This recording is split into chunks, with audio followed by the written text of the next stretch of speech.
जय श्री कृष्णा, नमस्ते। इस पार्ट में हम देखेंगे format of properties, loans, other assets और टैक्स। यह जो फॉर्मेट दिखाए जा रहे हैं यह एक रफ फॉर्मेट है। अगर आपको ये फॉर्मेट सूटेबल लगते हैं तो आप इसमें मेंटेन कीजिए, या आप आपकी सुविधा के अनुसार कॉलम कम ज़्यादा कर सकते हैं।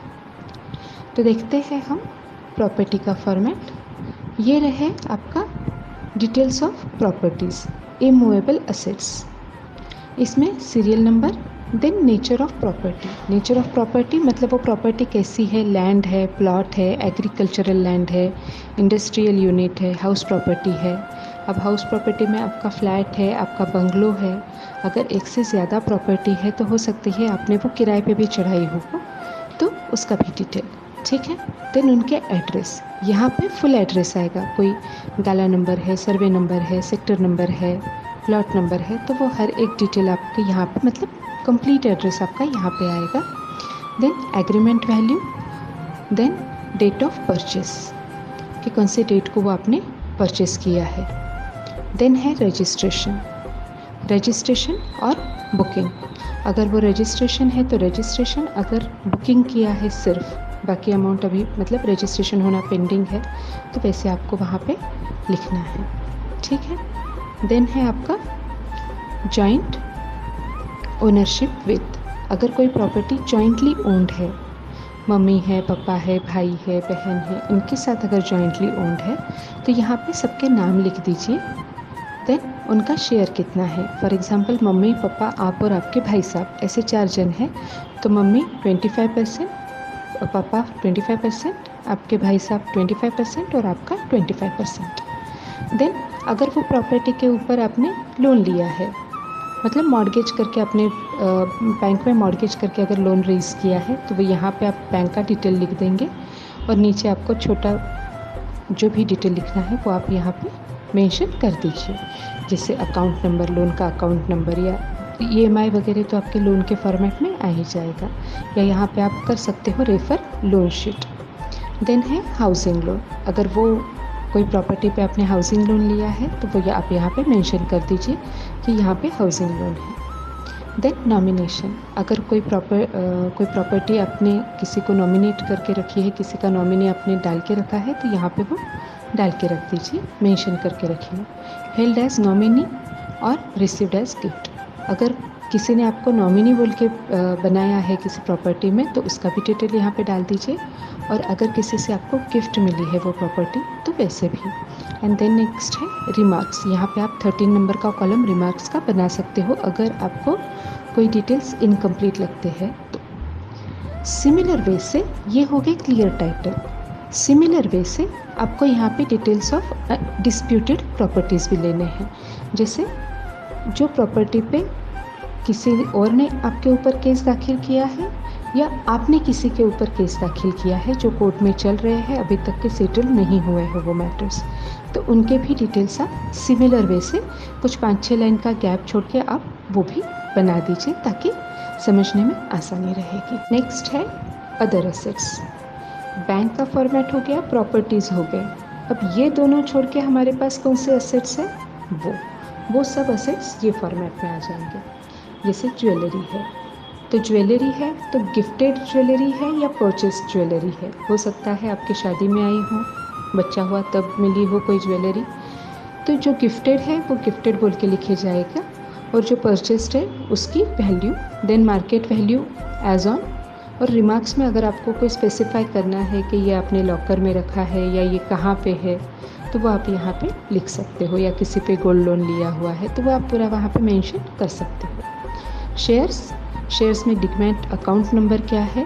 अगर आपका कोई ब्रोकर है जो मेंटेन कर रहा है आपका डिमैट अकाउंट, तो उसका यहाँ पे नाम, एड्रेस, फ़ोन नंबर और रिमार्क्स।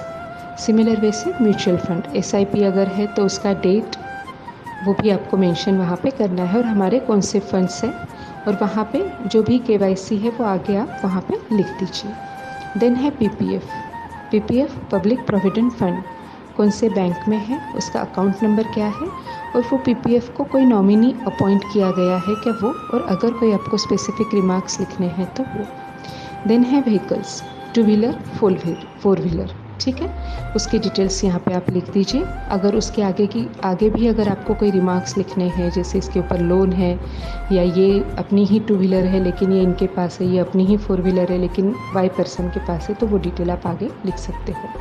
इन्वेस्टमेंट इन, अभी मतलब आपने जो पैसे इन्वेस्ट किए हैं कोई पार्टनरशिप फर्म में या एलएलपी में या कोई कंपनी में, तो उस बिज़नेस का नाम, name of the firm, company या एलएलपी, आपका शेयर होल्डिंग कितना है उसमें और आपका कैपिटल इन्वेस्टमेंट वहाँ पे कितना है, उसका पूरा डिटेल आप यहाँ पे लिख सकते हो। और आगे आपको पैन लिखना है ताकि आपको ध्यान रहे, आसानी रहे, कुछ भी अगर डिटेल्स निकालने हैं तो आसानी रहे। देन है लॉकर। अगर आपके कोई लॉकर्स है तो कौन से बैंक में है, वो लॉकर नंबर क्या है, और वो अगर वहाँ पे कोई नॉमिनी अपॉइंट किया गया है तो वो, और उसके कीज़ आपने कहाँ पे रखे हैं वो रिमार्क्स में लिख दीजिए। लोन गिवन टू, किसको दिया है, कितनी अमाउंट दी है, और अगर कोई रेट ऑफ इंटरेस्ट पे दिया है तो वो वहाँ पे मेंशन कीजिए। लोन्स और एडवांसेस टेकन, ठीक है। यहाँ पे same name of party, amount और रेट ऑफ इंटरेस्ट। देन है इंश्योरेंस। अब इंश्योरेंस में आपको वो कॉलम्स मेंटेन करने हैं, पॉलिसी नंबर, सम इंश्योर्ड और एजेंट की डिटेल्स, कि एजेंट का नाम क्या है और उनका कॉन्टैक्ट नंबर क्या है। अब इंश्योरेंसेस कौन से होंगे, लाइफ इंश्योरेंस, मेडिक्लेम और व्हीकल्स के, टू व्हीलर, फोर व्हीलर, इनके इंश्योरेंस, ठीक है। और भी अगर आपको कोई एसेट्स ऐसे लगते हैं तो आप वो नीचे मेंशन करके उसकी डिटेल्स आपके अकॉर्डिंगली, जो आपको लगता है कि ये चीज़ें इंपॉर्टेंट है मेंशन करना, वो हिसाब से आप उसको मेंशन कर लीजिए। लोन के डिटेल्स, ठीक है, फॉर्मेट ऑफ लोन्स, इसमें same serial number, then nature of loan, मतलब वो लोन कैसे टाइप का है, बैंक लोन है, पर्सनल लोन है, मॉर्गेज लोन है, हाइपोथेकेटेड लोन है, हाउसिंग लोन है, बिजनेस लोन है, हमने कोई फ्रेंड से लोन लिया है या रिलेटिव से लिया है, टू व्हीलर पे लोन लिया है, फोर व्हीलर पे लोन लिया है, ये पूरे जो उसके फॉर्मेट्स है, मतलब पर्टिकुलर कि कौन सा लोन है, ताकि आपको समझने में आसानी रहे और सामने वाले को भी समझने में आसानी रहे। अब यहाँ पे अगर बैंक लोन है तो कौन से बैंक से उठाया है, ओके।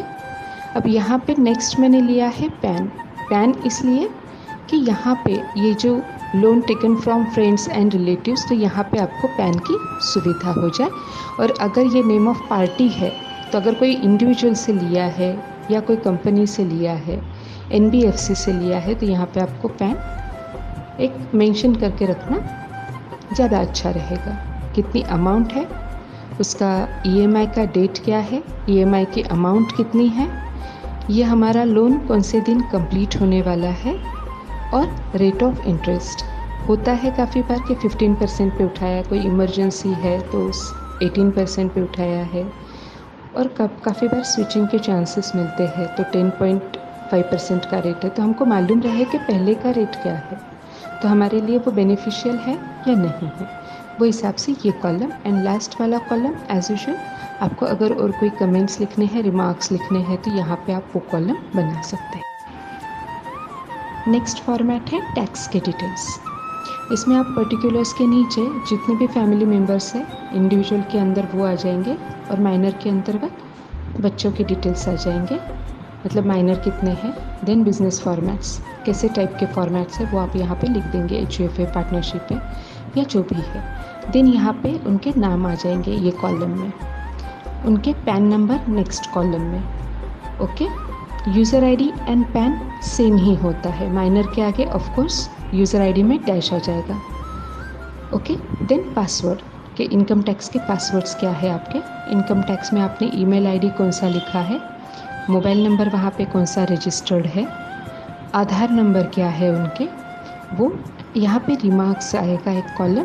अगर आपको यहाँ पे कुछ मेंशन करना है, कोई स्पेसिफिक चीज़ अगर आपको मेंशन करना है, तो यहाँ पे रिमार्क्स लिख के वो चीज़ आप मेंशन कर दीजिए, कोई पर्टिकुलर नोट अगर आपको लिखनी है तो। देन इंडिविजुअल या बिजनेस फॉर्मेट्स में जो भी GST नंबर अगर लिए हैं तो वो GST नंबर यहाँ पे मेंशन हो जाएंगे। GST रिटर्न्स के लिए उनके यूज़र आईडी, पासवर्ड्स, आपकी DSC किसके कस्टडी में है वो आपको यहाँ पे लिखनी है, DSC है या नहीं है वो भी येस नो और किसके कस्टडी में है, वहीं पे यस के आगे ही किसके कस्टडी में है, नो है तो सवाल ही नहीं आता। टीडीएस की रिटर्न्स अगर आप फाइल करते हैं आपके लिए, तो टैन नंबर, वो टीडीएस का यूज़र आईडी क्या है, उसका पासवर्ड क्या है, वो अपलोड कैसे होते हैं वो आपके कंसल्टेंट को मालूम रहेगा।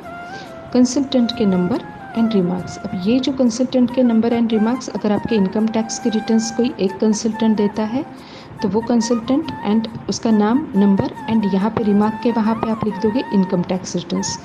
देन यहाँ पे फिर से नाम, नंबर और जीएसटी रिटर्न्स, और थर्ड आ जाएगा नाम, नंबर एंड आपकी टीडीएस की रिटर्न्स, ये फाइल करता है। तो इस तरह से आपका ये हो गया इनकम टैक्स के लिए आपका ये फॉर्मेट। आज के वीडियो में बस इतना ही। नेक्स्ट वीडियो में मैं फिर से लेकर आऊँगी इनकम टैक्स के बारे में कुछ प्रोविजंस, कुछ डिटेल्स और ऐसी छोटी छोटी बातें जो हमें हमेशा याद रखनी है। धन्यवाद। जय महेश।